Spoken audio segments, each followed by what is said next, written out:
Trump tariff దెబ్బ వేస్తే భరించాల్సిందేనా? సుంకాలు కడుతూ అమెరికాకి ఉత్పత్తులు ఎగుమతులు చేయాల్సిందేనా? కానే కాదు. అమెరికా వేసిన భారీ సుంకాలపై అస్సలు తగ్గాల్సిన పని లేదు. ఇదే విషయాన్ని ఇతర దేశాలు కూడా భారత్కి సూచిస్తున్నాయి. అంతేకాదు, కేంద్రం కూడా అమెరికా విధించిన పన్నుపోటు నుంచి తప్పించుకోవడానికి ఆల్టర్నేటివ్ మార్కెట్స్ వెతుకుతుంది. అమెరికా 50% సుంకంతో తాత్కాలికంగా కొన్ని నెలలు ఇబ్బందులున్నా దీర్ఘకాలంలో మన వ్యాపారం ఇతర దేశాలకు విస్తరించేందుకు ప్రణాళికలు రచిస్తుంది.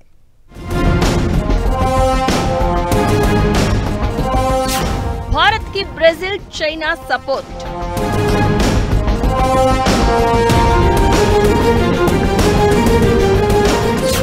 ట్రంప్ టారిఫ్ల విషయంలో ఇండియాకి వెల్లువెత్తుతోన్న మద్దతు.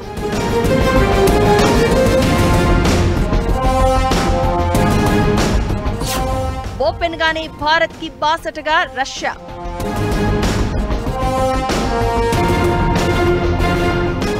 సుంకం పేరుతో పేర్చగిపోతున్న ట్రంప్ కి షాక్ ఇచ్చే డెవలప్మెంట్ ఇది. మీరు అమెరికా, చైనా, భారత్ లో ఎవరికి ఫోన్ చేస్తారంటే మోదీకే కాల్ చేస్తానంటూ బ్రెజిల్ అధ్యక్షుడు ప్రకటించారు. ఆ పని చేశారు కూడా. అంతేకాదు, భారత్ కి తన మద్దతు ప్రకటించారు.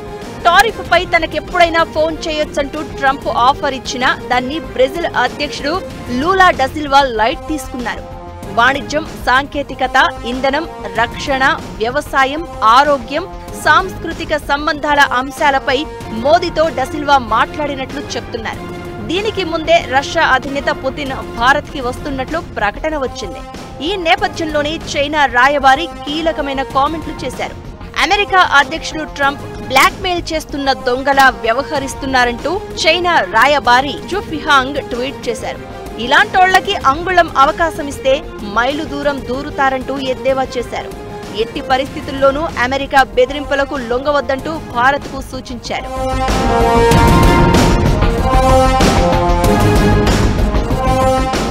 ఈ క్రమంలో ఓసారి అసలు అమెరికాతో మన వాణిజ్యంతో పాటు ఇతర దేశాల వాణిజ్య విలువ చూస్తే అమెరికాతో $77.52 బిలియన్ విలువైన ఎగుమతులు చేస్తూ ఉండగా యునైటెడ్ అరబ్ ఎమిరేట్స్ కి $35.62 బిలియన్ మేర ఎగుమతులు జరుగుతున్నాయి.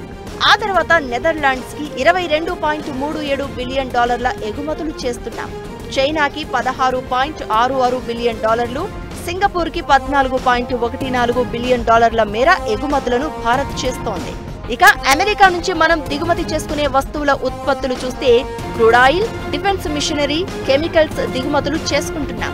అలానే అమెరికాకు జ్యువెలరీ, టెక్స్టైల్స్, జెమ్స్, ఫార్మా ఉత్పత్తులు ఎగుమతి చేస్తున్నాం. దిగుమతుల పరంగా చైనా నుంచి అత్యధికంగా $101.75 బిలియన్ మేర ఉత్పత్తులు భారత్కు వస్తున్నాయి. అలానే ఆ తర్వాత స్థానం రష్యా నుంచి $61.43 బిలియన్ మేర ఇంపోర్ట్స్ ఉన్నాయి. యుఏఈ $48.02 బిలియన్, అమెరికా నుంచి $40.77 బిలియన్ మేర దిగుమతులు చేసుకుంటున్నాం.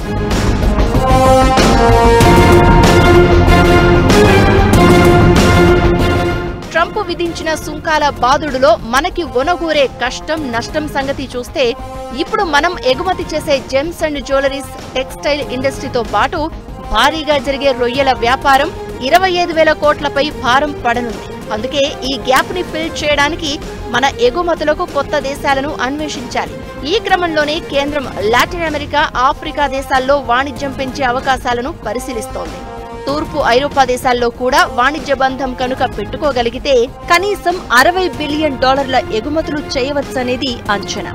ఈ దేశాల్లో తక్కువ కాంపిటీషన్ తో పాటు మన ఉత్పత్తులకు ఉన్న నాణ్యత దృష్ట్యా మంచి మార్కెట్ అందుబాటులోకి వస్తుంది అంటున్నారు. ముఖ్యంగా pharma, textile, engineering goods, agri, non agri, food products, IT సర్వీసులకు ఈ దేశాల్లో ట్రేడ్ లాభదాయకం కావచ్చని కేంద్రం వ్యూహంగా చెప్తున్నారు. ఇప్పటికిప్పుడు ఇవి వెంటనే కుదరకపోయినా అమెరికా విధించే సుంకాలు భరించే కంటే కొత్త మార్కెట్ను కనుగొనడమే సరైన మార్గంగా చెప్తున్నారు. ఇప్పటికే బ్రిక్స్ దేశాలతో పాటు యూకేతో ఫ్రీ ట్రేడ్ అగ్రిమెంట్ కుదిరిన నేపథ్యం భారత్కి ఓ పెద్ద భరోసాగా చెప్తున్నారు.